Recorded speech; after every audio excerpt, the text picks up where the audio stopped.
සුබ දවසක් හැමෝටම. ඔන්න ඉතින් අදත් හංසි පැරඩයිස් YouTube channel එක තුළින් ඇන්තෝරියන් වගාව පිළිබඳව ඔයගලට තියෙන පුංචි ගැටලුවක් ගැන කතා කරනවා. ඉතින් ඇන්තෝරියන් වගාවක් අපි ආරම්භ කරාම ගෙවතු වගාවක් විදිහට හරි පුංචි බිස්නස් එකක් විදිහට හරි ඉතින් විවිධ ගැටලු එනවා. ඇන්තෝරියන් වගාව ගැන මුල සිට සරලව ඉගෙන ගන්න පුළුවන් ඔයගලන්ට මගේ YouTube channel එක සමග සම්බන්ධ වුණොත්. ඉතින් මම අද කියලා දෙන්නේ ගොඩක් සරල කාරණාවක්. ඒ තමයි අපි ඇන්තෝරියන් කඳ පැලයක් වෙන් කර ගත්තට පස්සේ සමහර වෙලාවට මේ කඳ පැල වෙන් කරනකොට අපේ අතින් මුල් කැපෙනවා. සමහර කඳ පැලවල මුල් එකයි හැදිලා තියෙන්නේ. ඉතින් එහෙම වුණත් අපිට කඳින් වෙන් කරන්න වෙනවා මේ කුඩා පැල තව දුරටත් ඒ කඳ කොටසින් පැල හදා ගන්න නම්. ඉතින් මේ බලන්නකෝ මම මේ අරගෙන තියෙන්නේ කඳ කොටසකින් වෙන් කරගත්ත කඳ පැලයක්. ඉතින් මේකේ මම පැලේ වෙන් කර ගන්නකොට මෙන්න මේ වගේ එක මුලයි ඉතුරු වුණේ. තව චූටි මුලක් තියෙනවා. ඉතින් මම මේ කැපුම ස්ථානයට අඟුරු කුඩු ආලේප කරා. ඉතින් මේ අඟුරු කුඩු වෙනුවට ඔයගලන්ට පුළුවන් කොන්ඩිස් භාවිතා කරන්න. කොන්ඩිස් කැපුම ස්ථානවල ගාලා පැල හිටවන්න පුළුවන්. කැප්ටාන් දිලිරනාශක මේ කැපුම් ස්ථානවල ගලවන්න පුළුවන්.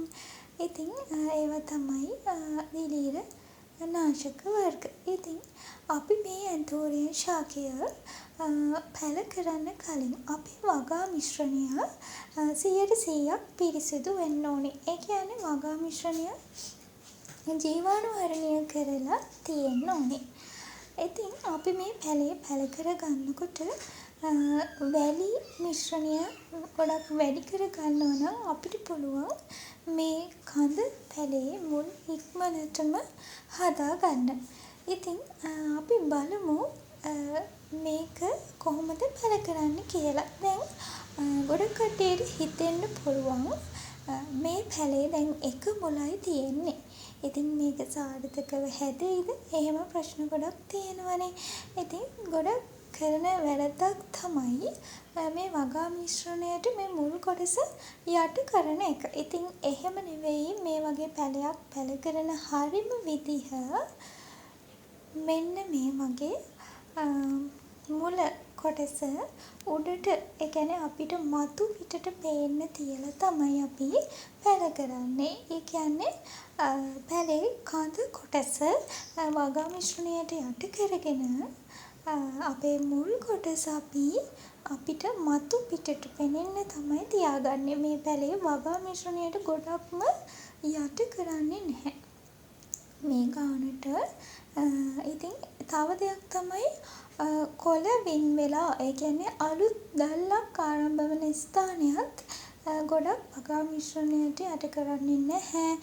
ඒකට හේතුව තමයි මොකක්ම හරි දිලීර ආසාදනයක් හරි බැක්ටීරියා ආසාදනයක් හරි එහෙම වෙලා කඳ කොටස ආසාදනය වෙන්න පුළුවන්. ඉතින් බොහෝ දුරට ඒ දේවල් වළක්ව ගන්න පුළුවන්. ඒ කියන්නේ අපිට වතුර බ්ලොක් වෙනවා සමහර වෙලාවට මේ කොළවල කියන්නේ දළු ආරම්භ වෙන ස්ථානයේ. ඉතින් ඒ මේ වගේ පොඩි පැල කරනකොට මුලින්ම කිව්වා වගේ ඒ ඇන්තෝරියන් දල්ල ආරම්භ වන ස්ථානය දළු හැදෙන ශාකය හැදෙන ස්ථානය කොළ බෙදිලා තියෙන කඳ කොටස ආශ්‍රිතව සාමාන්‍යයෙන් මෙන්න මේ වගේ වගා මිශ්‍රණයෙන් උඩට වගා මිශ්‍රණයෙන් යට කරන්නේ නැතිව තමයි අපි පැල කරන්න ඕනේ. ඉතින් අපි බලමු දැන් මේ පැලේ හරියටම පැල කරන්නේ කොහොමද කියලා.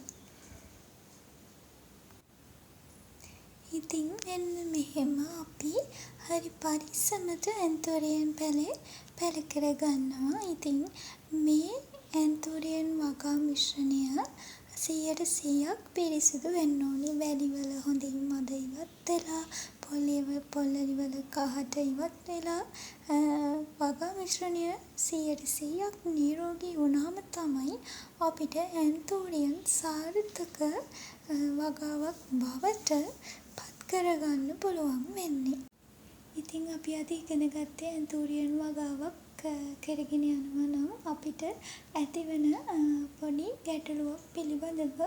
ඉතින් ඇන්තූරියම් වගාවක් පවත්වාගෙන යනකොට අපිට විවිධ ගැටලු ඇති වෙනවා. මුල් කුණු වෙන ඒවා, එතකොට විවිධ පත්‍ර ආසාදන, පැල ඉක්මනට වර්ධනය කරගන්නේ කොහොමද, නිරෝගී පැලයක් සාර්ථකව හදාගන්නේ කොහොමද කියලා අපිට ගැටලු රාශියක් එන්න පුළුවන්. ඉතින් හාන්සි පැරඩයිස් YouTube channel එක ඔස්සේ තව දුරටත් මේ වගේ කෙටි වීඩියෝ අරගෙන එන්න සූදානම්. ඉතින් එහෙනම් දිගටම මගේ channel එකත් එක්ක එකතු වෙලා ඉන්න කියලා හැමෝටම ආරාධනා කරනවා. එහෙනම් අදට වීඩියෝ එක අවසන් කරනවා. වීඩියෝ එක අවසන් වෙනකම් බලපු හැමෝටම ස්තුතියි. මට හිතෙන විදිහට මේ ඇන්තූරියම් වගාව තුළදී මේ වගේ කඳ කොටස් වලින් වෙන් කරන පැල පිළිබඳව ගැටලුවක් තිබ්බනම් අද ඔයගලන්ට ඒකට උත්තරයක් ලැබෙන්නේ නැති කියලා මං හිතනවා. ඉතින් තව දෙයක් තියෙනවා. අපි කඳ කොටසින් පැලයක් වෙන් කරනකොට එක මුලක්වත් එන්නේ නැති ඒවා තියෙනවා. ඒවා පැල කරගන්නේ කොහොමද කියලා මම තවත් වීඩියෝ එකක් තුලින් ඔයගලන්ට අරන් එන්නම්. එහෙනම් අදට මේ වීඩියෝ එක අවසන් කරනවා. හැමෝටම බොහොම ස්තුතියි.